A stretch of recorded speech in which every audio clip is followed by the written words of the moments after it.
ओम नमो भगवते वासुदेवाय नमः।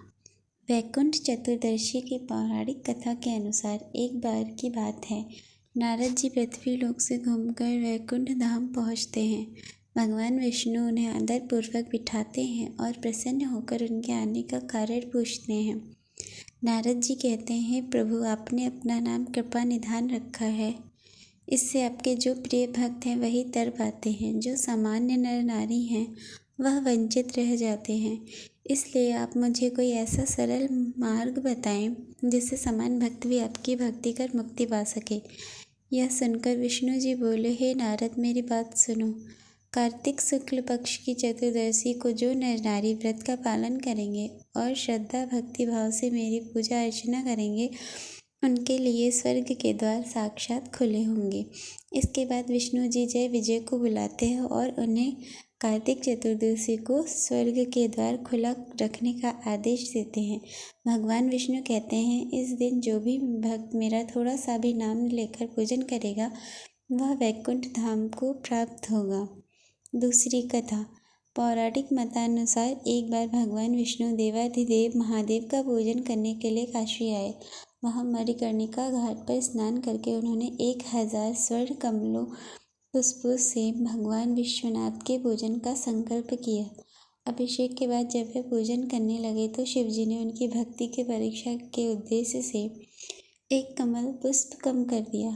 भगवान श्री हरि को पूजन की पूर्ति के लिए 1000 कमल पुष्प चढ़ाने थे।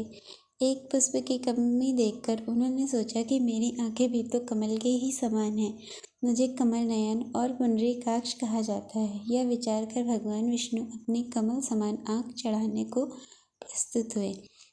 विष्णु जी की इस अगाध भक्ति से प्रसन्न होकर देवाधिदेव महादेव प्रकट होकर बोले, हे विष्णु, तुम्हारे समान संसार में दूसरा कोई मेरा भक्त नहीं।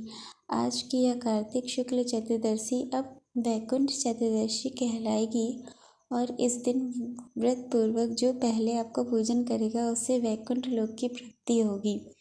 भगवान शिव ने इसी वैकुंठ चतुर्दशी को करोड़ों सूर्यों की कांति के समान वाला सुदर्शन चक्र विष्णु जी को प्रदान किया।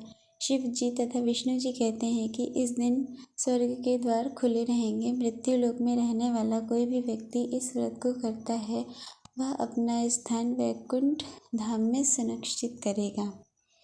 तीसरी कथा।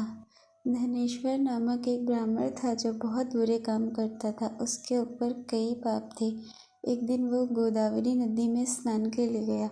उस दिन वैकुंठ चतुर्दशी थी। कई भक्तजन उस दिन पूजा अर्चना कर गोदावरी घाट पर आए थे। उस भीड़ में धनेश्वर भी उन सभी के साथ था। इस प्रकार उन श्रद्धालु के स्पर्श के कारण धनेश्वर को भी पुण्य मिला। जब उसकी मृत्यु हो गई तब उसे यमराज लेकर गए और नरक में भेज दिया।